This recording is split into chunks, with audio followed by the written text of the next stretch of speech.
Hola, ¿qué tal? Bienvenido a esta segunda sesión de tu curso NOM 020, donde estaremos revisando los temas de obligaciones del patrón, el marco legal, la clasificación de los equipos, listado y expedientes. El campo de aplicación de esta norma es que rige en todo el territorio nacional y aplica a cualquier centro de trabajo donde funcionen recipientes sujetos a presión, recipientes criogénicos y generadores de vapor o calderas. Algunas de las normas que debemos de tomar en cuenta para la interpretación de esta misma norma 20, bueno, tenemos la norma 02, la norma 18, la norma 22, 26, la 08, la 93 y la NMXB 482-91, que refiere a la capacitación, calificación y certificación de personas que realizan ensayos no destructivos. Como vamos a ver más adelante, estaremos explicando cómo interactúan estas normas en relación a la aplicación de la norma 020. Obligaciones del patrón. Bueno, en este apartado pide como una obligación del patrón el clasificar los equipos instalados dentro de su centro de trabajo. Para ello existen tres categorías. Vamos a ir más adelante explicando cómo poder llegar a la descripción de estas categorías. Hay que contar, como obligación del patrón, deberá contar con un listado actualizado de los equipos que se encuentren instalados y operando en el centro de trabajo. También deberá disponer de un expediente por cada equipo que esté instalado en su centro de trabajo. Elaborar y aplicar programas específicos de revisión y mantenimiento para los que están clasificados en las categorías 2 y 3. El patrón también deberá elaborar y aplicar programas de revisión y calibración de los instrumentos de control y dispositivos de relevo de presión de los equipos que tengan instalados en su planta. El patrón también tendrá que contar y aplicar procedimientos de operación, revisión y mantenimiento de los equipos en el idioma español. Los procedimientos pueden ser elaborados por equipo o por conjunto de equipos interconectados o de aplicación común.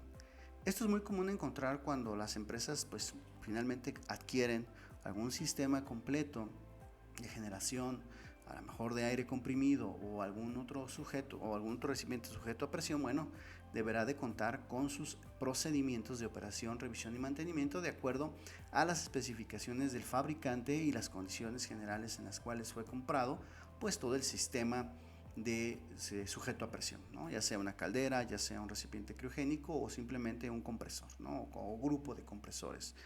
El patrón deberá realizar el mantenimiento y reparación de los equipos que no requieran soldadura con personal calificado. Eso es muy importante. Podrá darse un mantenimiento convencional siempre y cuando no se requiera soldadura. Y en caso de que sí se necesite, por ejemplo, en caso de realizar alguna reparación de los equipos que requieran soldadura o alteración, pues deberá de cumplir con procedimientos desarrollados para tal propósito y las personas deberán estar calificadas para realizar estas actividades. Otras obligaciones que el patrón tiene es también cumplir con las condiciones de seguridad de los equipos, determinar y practicar pruebas de presión o exámenes no destructivos a los equipos clasificados con categoría 2 y 3. Demostrar que los dispositivos de relevo de presión de los equipos se encuentran en condiciones adecuadas de funcionamiento. Contar con un plan de atención de emergencias para los equipos clasificados con categorías 2 y 3. Dar aviso a la Secretaría de que los equipos que están cumpliendo o que están clasificados de acuerdo a la categoría 3. Es decir, el patrón, si dentro de su centro de trabajo tiene un equipo clasificado con una categoría 3, entonces tendrá que informar a la autoridad de su uso dentro de la empresa. ¿Sí? Solamente categorías 3. Vamos a ver más adelante en las siguientes etapas cómo se clasifican los equipos. Habrá que también informar a los trabajadores y a la Comisión de Seguridad e Higiene sobre los peligros y riesgos inherentes a los equipos y a los fluidos que contengan. Capacitar al personal que realiza actividades de operación, mantenimiento, reparación y pruebas de presión o exámenes no destructivas a equipos clasificados con categoría 2 y 3. Contar con los registros de operación de los equipos instalados en el centro de trabajo que hayan sido categorizados 2 o 3. Y contar con los registros de resultados de las revisiones de mantenimiento y pruebas de presión o exámenes no destructivos en también recipientes o equipos clasificados con una categoría 2 y 3. Exhibir a la autoridad del trabajo los documentos, requisitos o registros e información que sea pertinente a la hora en que deba de presentarlos el patrón. Entonces, como podemos ver aquí, en forma general, el patrón deberá hacer pues varios puntos, ¿no? Son 18 puntos los que debe de cumplir. Vamos a un resumen rápido, pues tendrá que hacer la clasificación, contar con un listado, el expediente con la información técnica que se requiere del equipo, los programas a los cuales va a estar sujeto de revisión, de calibración, de mantenimiento, de operación, todos los equipos que se mantengan, ¿no? Entonces, inclusive, bueno, si vamos a hacer un mantenimiento o una reparación sin soldadura, deberá ser realizada por personal calificado. Si en caso de que se requiera una soldadura o una alteración del tanque, bueno, esta también deberá de hacerse a través de personas calificadas. Es muy importante también comentar que aquí lo podemos ver en esta etapa, que los equipos que han sido clasificados con una categoría 2 y 3, pues estamos hablando de que son equipos que requieren un mayor control, una mayor vigilancia por parte del patrón, por parte inclusive hasta de la autoridad. Se deberá de contar pues con los equipos, con las pruebas, con las buenas condiciones de operación, las condiciones de seguridad de los dispositivos de relevo, válvulas de alivio. Debemos de contar con un plan de atención, informar a la Secretaría. Si tenemos un equipo clasificado con categoría 3, tendremos que informar de la presencia de este equipo, y bueno, a lo largo del curso vamos a hacer un ejercicio que te pueda dar el norte de cómo realizar esta actividad. ¿Sí? Y la importancia también de que quienes van a certificar este tipo de estudios pues son unidades de verificación acreditadas, y que bueno, pues si te interesa, nosotros podemos ayudarte en estos procesos de certificación o de acreditación de tus equipos sujetos a presión. Y bueno, también es importante cómo hacer la clasificación de los equipos. Si nosotros, la norma nos menciona en el apartado 7.11 que en caso de que sean recipientes sujetos a presión, pues vamos a clasificarlo de acuerdo a la siguiente tabla.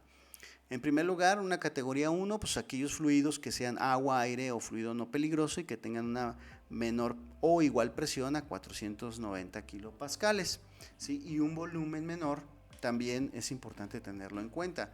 El volumen no debe ser mayor a 0.5 metros cúbicos. Esa es una de las reglas que se debe de seguir en general para lo que es la clasificación de los equipos sujetos a presión. De aquí es muy importante considerar o tener siempre vamos a decirlo así, los valores a los cuales nosotros tenemos que hacer nuestra clasificación, ¿no? Por ejemplo, si nosotros un valor menor, el equipo si opera, por ejemplo, a 71 libras cuadradas o a 5 o 4.9 bars de presión, ¿sí?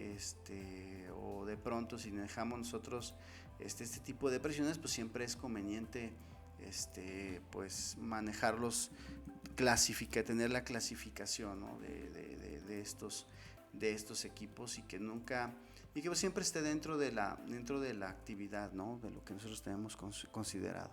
Si hacemos una clasificación del tipo categoría 2, pues bueno, entonces tendremos nosotros que hacer también pues la clasificación de acuerdo a lo que nos marca las normas, ¿no? Entonces, por ejemplo, si tuviéramos nosotros por ejemplo que establecer un valor, pues aquí vamos a poder nosotros determinar cuál es el resultado, ¿no? Por ejemplo, estamos hablando de que tenemos que partir del punto más importante, que es la presión y el tipo de fluido y volumen. Son las tres características o condiciones que vamos a tomar en cuenta para hacer una clasificación, una categorización. Si nosotros estamos manejando agua, aire o fluidos no peligrosos, pues podremos tener una categoría 1 o 2, ¿no? Si por ejemplo tenemos un tanque que estamos operando a 490 kilopascales, más o menos 5 kilos de presión, 5 kilogramos por libra por centímetro cuadrado, estamos hablando de que si llega a 5, si es menor a 5 y tiene este tipo de fluidos, pues entonces sigue siendo un categoría 1, por ejemplo.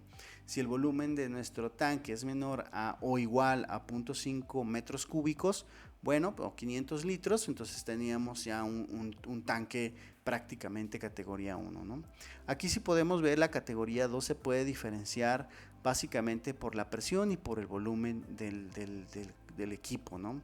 Si la presión es menor o igual, pero es mayor a 0.5 metros cúbicos, entonces ya entraría en una categoría del tipo 2, ¿va?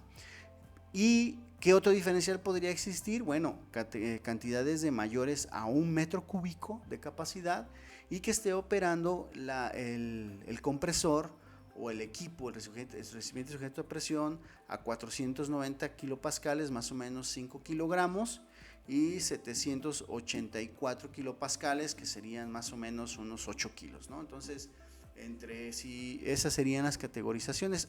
Cabe señalar también que una categorización 2 pues podría considerarse como una parte de un residuo que sea un material que sea peligroso, ¿no? Entonces es importante comprender la relación que tiene a la hora de que nosotros podamos manejar. Y si se fijan, la tabla nos especifica cuáles son esas categorizaciones en las que podríamos nosotros establecer las diferenciaciones entre presión, volumen. Siempre vamos a considerar el valor más riguroso. Si en este caso estamos operando con presiones altas, pues nuestro compresor, nuestro equipo tendrá que ser clasificado de acuerdo pues a su presión, a su volumen o al fluido que esté conteniendo, ¿no? Pues, por ejemplo, yo tengo un equipo que sea peligroso, un fluido que es peligroso de entrada, y aunque yo esté operando a cualquier volumen, por ejemplo, menor o igual, aquí me dicen, ¿no?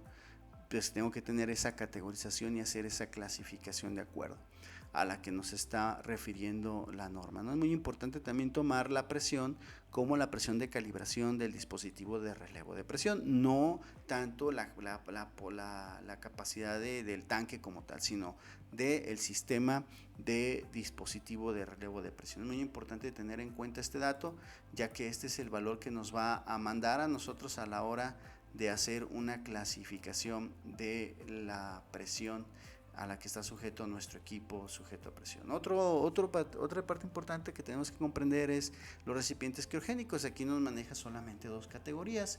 En la categoría 2 es cuando tenemos tanques menores o igual a 1 metro cúbico, y categoría 3 pues menores a 1 metro cúbico, ¿no? En el caso de las calderas o los vapores, generadores de vapor, nos dice que hay también dos categorías, que si es menor o igual a 490 kilopascales, más o menos 5 kilogramos de presión en la válvula de seguridad, bueno, pues o una menor o igual capacidad térmica de generación del equipo, bueno, pues ahí tendríamos que investigar cuáles son esas capacidades térmicas y presiones de operación o calibración de nuestros equipos, a tal manera de poder determinar la clasificación adecuada o que aplicaría, ¿no? Una vez que hemos hecho la clasificación que nos ha pedido como obligatorio por parte del patrón, bueno, pues habrá que identificar el listado de los equipos. Hay que hacer ese listado, hay que poner el nombre, el número de serie, la identificación, la clave del equipo o número tag, ¿sí?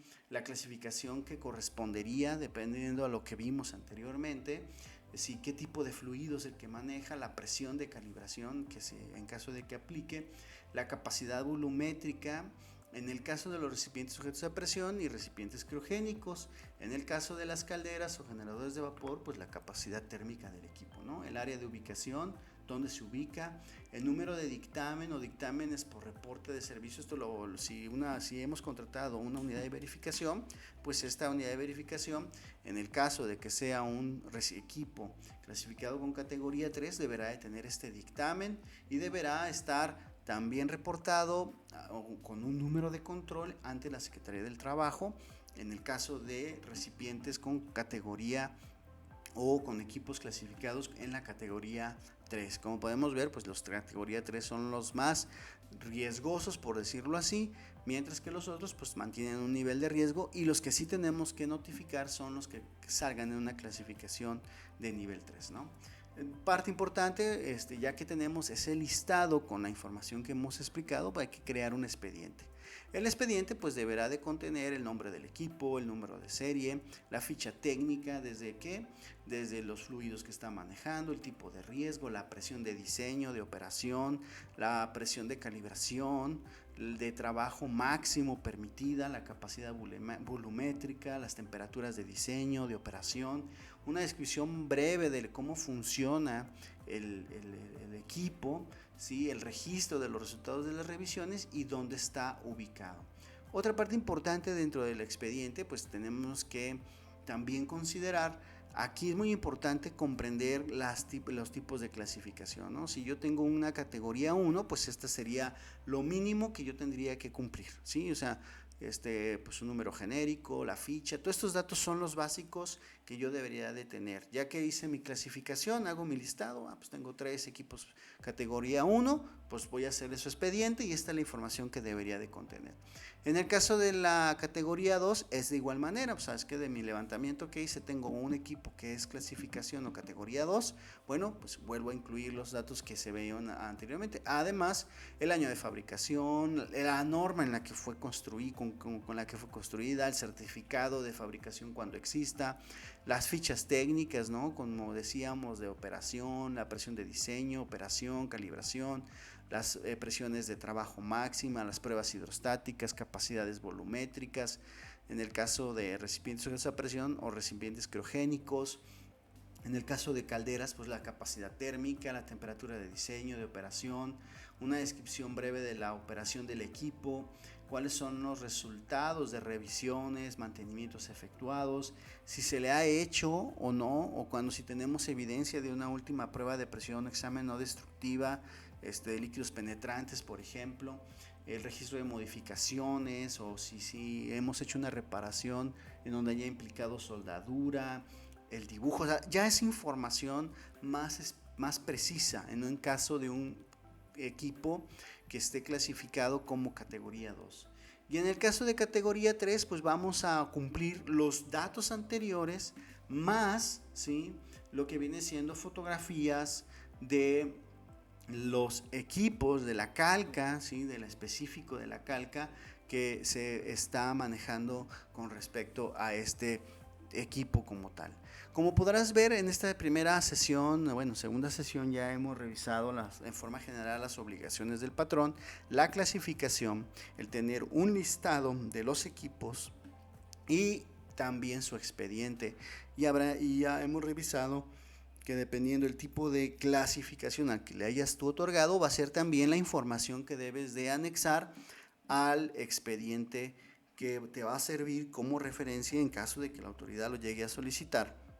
Es muy importante, yo sé que muchas veces que te puede salir la pregunta o sale la pregunta de ¿qué pasa cuando no tengo yo los estudios, las certificaciones, los certificados, porque el equipo ya es muy viejito, porque era un tanque para una cosa y se convirtió en tanque sujeto a presión? Entonces aquí vamos a ver más adelante en el mismo curso qué es lo que podemos hacer en estos casos a fin de subsanar este tipo de falta de información y poder conocer las condiciones en las que se encuentran nuestros recipientes en la planta.